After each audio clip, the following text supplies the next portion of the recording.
Coucou tout le monde, moi c'est Margot, aka Margona sur le forum et je serai une de vos deux tutrices de pharmacie avec Louise. Donc moi je vais vous faire le cours plantes et médicaments. Il est séparé en deux fiches sur le forum et en deux vidéos. Et je vous ferai aussi chimie thérapeutique partie 1 et celui-là normalement je vous le ferai en présentiel. Voilà, donc plantes et médicaments, comme je l'ai dit, il est en deux parties. Il y a énormément de par cœur, énormément de tableaux à apprendre, les exemples sont hyper importants. Mais en fait, genre vraiment, c'est un cours hyper rentable. Genre les questions au concours, elles sont pas si dures. Genre vraiment, vous allez voir. Je vais vous donner des mémos, mais le mieux, c'est que vous créez vos propres mémos. Parce que peut-être que vous avez... Enfin genre, moi, c'est des trucs qui me sont arrivés ou des trucs comme ça, donc bah ça a marqué mon esprit. Mais vous, il faut que vous trouviez vos mémos. Genre moi, ce cours, il me faisait peur, tout le monde était là, c'est horrible et tout, plantes et médicaments, il y a trop de trucs à apprendre. J'ai pris mon cours. J'ai trouvé des mémos pour tous les tableaux et franchement, c'est devenu mon cours préféré. Donc j'espère que ça va devenir votre cours préféré à vous aussi. Voilà, donc on va passer au cours tout simplement. Donc tout d'abord, l'introduction. Donc, depuis des millénaires, l'homme, il utilise des plantes à la fois pour se nourrir, pour se vêtir, mais aussi pour se soigner, avec l'utilisation de plantes médicinales. L'usage de plantes médicinales, du coup, c'est un usage qui est très ancien. On remonte à des millénaires avant Jésus-Christ. On a notamment le papyrus d'Hébert qui est un recueil qui a été découvert à Luxor en Égypte et qui date de 1500 avant Jésus-Christ. Ce qui est quand même considérablement ancien. Voilà. On retrouve dans ce recueil l'utilisation de l'aloe vera, du pavot somnifère, de l'ail ou du safran. Et en fait, il y a toute une description des modes d'utilisation de ces plantes. Par la suite, on a Hippocrate, qui est le père de la médecine, qui au 1er siècle avant Jésus-Christ a été le premier à relater ces observations qui étaient le lien entre la chimie et les plantes médicinales. Ensuite, on a Dioscoride. Dioscoride, c'est un médecin et un botaniste grec qui, au 1er siècle après Jésus-Christ, a écrit un recueil sur les plantes médicinales qu'il a nommé De Materia Medica. Voilà. Et donc, dans ce recueil, il rapporte là encore l'usage d'un certain nombre de remèdes d'origine naturelle, et notamment de remèdes issus des plantes. On a également Galien. Donc Galien, lui, il est considéré comme le père de la pharmacie. Attention, piège.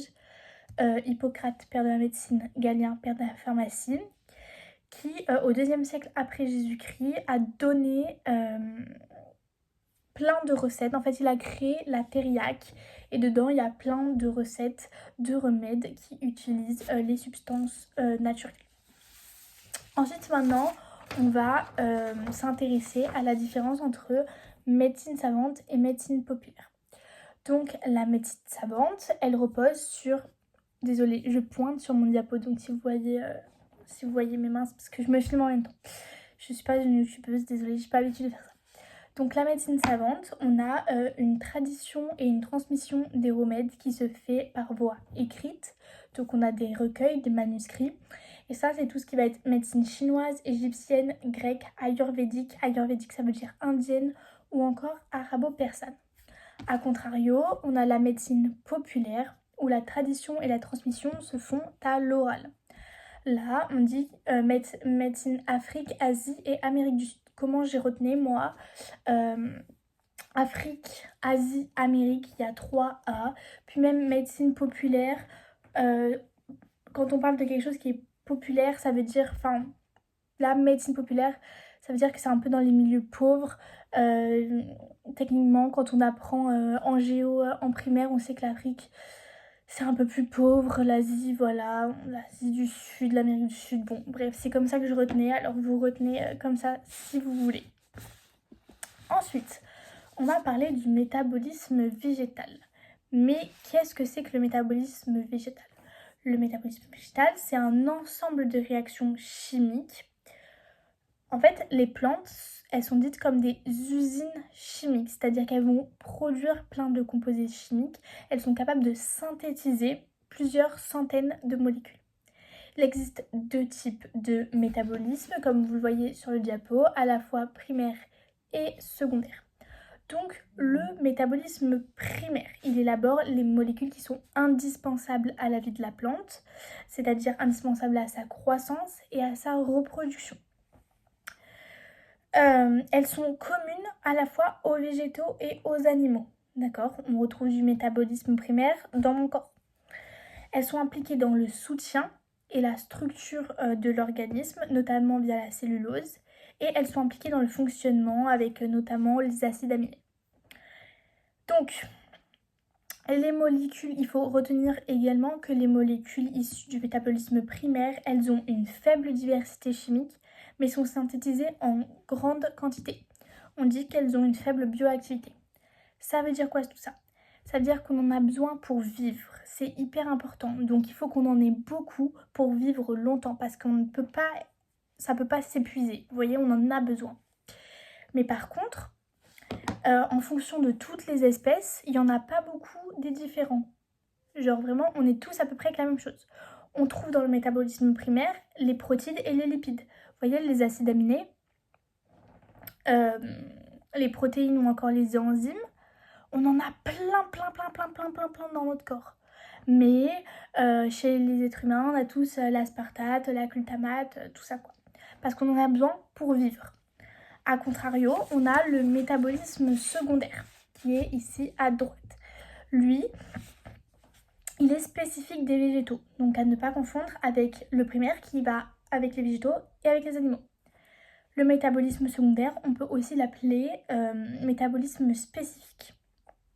Ils sont non essentiels pour la vie de la plante, d'accord, mais ils servent à sa protection, à sa survie, à son adaptation. Ça permet de lutter contre les agressions, notamment les bactéries, les champignons ou tout ce qui peut être agressif. Ils sont produits en petite quantité, ils sont spécifiques et une grande diversité de structures. Là, c'est l'inverse du métabolisme primaire. Vu que c'est pour se défendre et que c'est pour la survie, en fait, il ne faut pas qu'on soit pareil que l'autre personne, vous voyez? Parce qu'on se doit se défendre contre l'autre personne. Si on a le même moyen de protection, il va savoir comment on se protège, il va vite me battre s'il connaît toutes mes tactiques. Donc c'est pour ça que, en fait, en fonction des espèces et des sous-espèces, il va y avoir plein de métabolites différents. Mais, à contrario, vu qu'on n'en a pas besoin pour vivre, vu que c'est un bonus, un truc en plus, on en a en petite quantité. Voilà. Donc les métabolismes secondaires, ils sont spécifiques à chaque espèce ou sous-espèce. On peut prendre l'exemple de la morphine. La morphine, c'est un métabolisme secondaire spécifique que l'on retrouve dans le pavot somnifère. Voilà. Alors, on retrouve également dans le métabolisme secondaire les alcaloïdes, les terpènes, les polyphénols et les stéroïdes. Voilà. Donc ça, c'est pour la différence entre métabolisme primaire et métabolisme secondaire. On va passer maintenant aux sources actuelles médicamenteuses. Il y en a 4 que vous pouvez voir ici à gauche. On a la synthèse organique, les biotechnologies, l'hémisynthèse et la substance naturelle. Un point hyper important à comprendre pour ce cours. On va parler de drogue végétale. Donc, dans une plante, il y a plusieurs parties, fleurs, tiges, racines, tout ça. La partie de la plante qui contient la substance d'intérêt, donc la molécule qu'on veut avoir pour produire notre médicament, elle va se nommer drogue végétale. Et tous les organes végétaux peuvent être une drogue végétale. C'est-à-dire qu'on peut utiliser la feuille, la fleur, le fruit, la racine, l'écorce, la sécrétion ou exsudat, tout, la tige, voilà. Ça, la drogue végétale, ça peut être n'importe quelle partie tant que c'est elle qui détient la molécule chimique que je veux avoir pour mon médicament. Ici, vous avez un tableau qui est à apprendre par cœur. Voilà. Je vous l'ai mis dans la fiche, évidemment. Je vous ai mis des petits mémos dans les tableaux de secours, donc pour essayer de vous faire comprendre. Donc là, vous pouvez screen le tableau, si vous voulez. Mais bref, maintenant, on va parler du fait qu'il existe différentes thérapeutiques qui utilisent les plantes ou les substances naturelles. On en a 4. On a l'homéopathie, l'aromathérapie, la phytopathie et l'allopathie. Vous avez les définitions à droite, mais on va tout bien revoir ça en commençant par l'homéopathie. Donc, l'homéopathie a été développée par Samuel Hahnemann au XVIIIe siècle. Comment on retient ça? Moi, je retenais homéopathie, il y a un H, homéopathie, il y a un H, Samuel Hahnemann, il y a un H, donc ça est connecté, on fait le lien. Donc, l'homéopathie, c'est très important, elle repose sur la loi de similitude et de dose infinitésimale. Attention, infinitésimal, ça veut dire très petit. Il ne faut pas tomber dans le piège. Infinitésimal, ça veut dire infini, c'est très grand. Ça, vraiment, non. Selon Hahnemann, toute substance qui a dose pondérale est capable de provoquer des symptômes chez un individu sain peut à dose faible, du coup infinitésimale, soigner ces mêmes symptômes chez un individu malade. Je vais vous prendre un exemple pour vous illustrer ça. Avec l'exemple de gauche, on va prendre celui de la teinture mère de Coffea. Coffea égale café.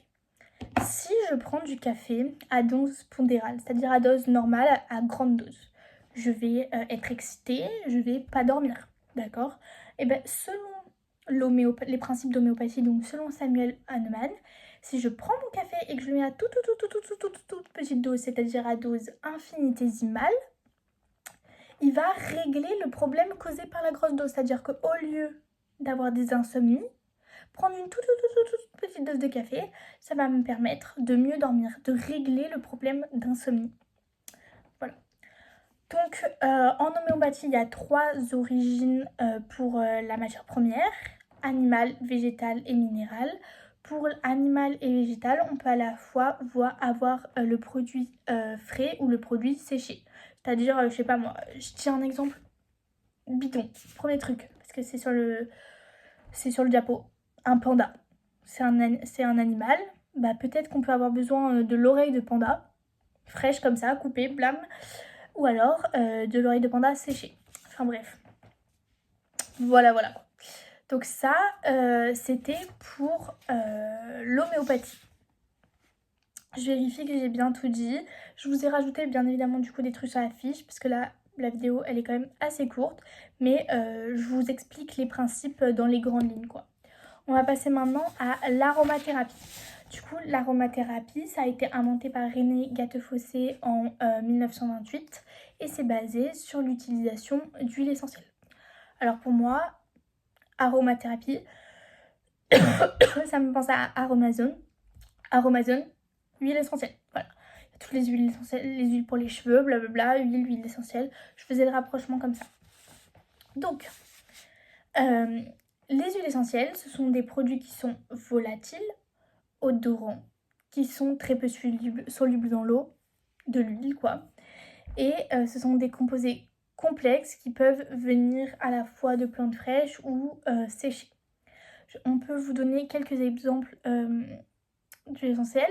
Donc l'huile essentielle d'eucalyptus, c'est un antiseptique des voies respiratoires. Et moi ça me fait penser au Vaporub quand on est enrhumé. Donc j'ai pris lui là, vous savez, ben, là-dedans. Bref, je suis tout le temps malade, du coup je suis tout le temps ça. Il y a de l'huile essentielle d'eucalyptus. Et du coup, attends, j'essaie de vous le montrer. Bref, ça permet de mieux respirer. On a l'huile essentielle de lavande qui a des propriétés sédatives mais aussi cicatrisantes. On a 2 procédés d'extraction des huiles essentielles. Le premier, c'est l'entraînement à la vapeur d'eau et le deuxième, c'est le procédé mécanique sans chauffage. Le procédé mécanique sans chauffage, lui, il est spécialisé et il est utilisé que pour les zestes des fruits. Donc il est utilisé spécifiquement pour les agrumes comme le citron, l'orange ou encore le pamplemousse. Ensuite, on va passer à la réglementation des huiles essentielles. Donc au niveau réglementaire, depuis 2007, la vente au public de 15 huiles essentielles est réservée aux pharmaciens. On peut penser à la sauge, l'hysope ou encore l'absinthe. Les huiles essentielles, elles sont toxiques à forte dose. C'est hyper important de retenir ça. C'est pour ça d'ailleurs que là, je vous en ai sorti un. Genre ça, c'est un truc qui vient de chez Aromazone. Encore une fois, aromathérapie, huile essentielle. C'est, vous voyez, c'est au compte-goutte. C'est à la goutte près. Genre, il faut pas dépasser la posologie parce qu'à forte dose, les huiles essentielles sont toxiques et dangereuses. Donc, il y a plein de règles à respecter avec l'utilisation des huiles essentielles. Notamment, ça ne s'utilise pas pur. C'est contre-indiqué chez la femme enceinte, la femme qui allait, les personnes allergiques, les personnes asthmatiques et les enfants qui ont moins de 2 ans et demi. Les flacons, du coup, ils ne doivent pas être laissés à la portée des enfants. Évidemment, c'est hyper dangereux. Enfin, ça, c'est comme tous les types de médicaments. Il faut respecter la posologie à goutte près. Il ne faut pas s'exposer au soleil après l'utilisation. Il faut bien se laver les mains. Dans les huiles essentielles, on retrouve énormément de terpènes, parce qu'en fait, ce sont les composés principaux des huiles essentielles. Et en fait, une unité terpène, c'est en gros des molécules qui sont issues de la condensation d'un nombre variable d'unités isoprène. Qu'est-ce que c'est qu'une unité isoprène? C'est ici à droite, c'est 5 carbones et 8 hydrogènes. Donc on retrouve deux types de terpènes dans les huiles essentielles. On a à la fois les monoterpènes et les sesquiterpènes. Mais tout ça est détaillé dans la fiche que je vous ai faite. Ensuite, on va passer à la phytothérapie. La phytothérapie, c'est un très très grand groupe. On va continuer à le voir notamment avec le deuxième cours et la deuxième vidéo. La phytothérapie, c'est l'utilisation de médicaments à base de plantes. Les médicaments sont des médicaments dont les substances actives sont exclusivement des drogues végétales ou des préparations à base de drogues végétales. Il existe du coup deux types de préparations de drogues végétales, les préparations liquides et les préparations solides. Dans les préparations liquides, elles sont obtenues par extraction avec un solvant. Et le solvant, c'est le plus souvent un mélange entre de l'eau et de l'alcool. Il y a deux types de préparations solides, à la fois les teintures et à la fois les extraits de fluides. Tout ça, c'est détaillé dans la fiche. Et ensuite, on a les préparations solides. Voilà. On a la forme des tisanes, on a notamment, donc ça les tisanes c'est dans les préparations solides puisque en fait on a vous voyez ce qu'on met dans le thé, c'est du solide. Un exemple important à retenir c'est les mélanges de plantes utilisées dans les troubles du sommeil. On a plusieurs plantes du coup, aubépine, passiflore et valériane. Donc le même mot c'est ode et valériane, passiflore je veux dormir. Donc ode c'est aubépine. Valériane, c'est Valériane, du coup, j'ai pas inventé le prénom. Passiflore, passifort, vous voyez.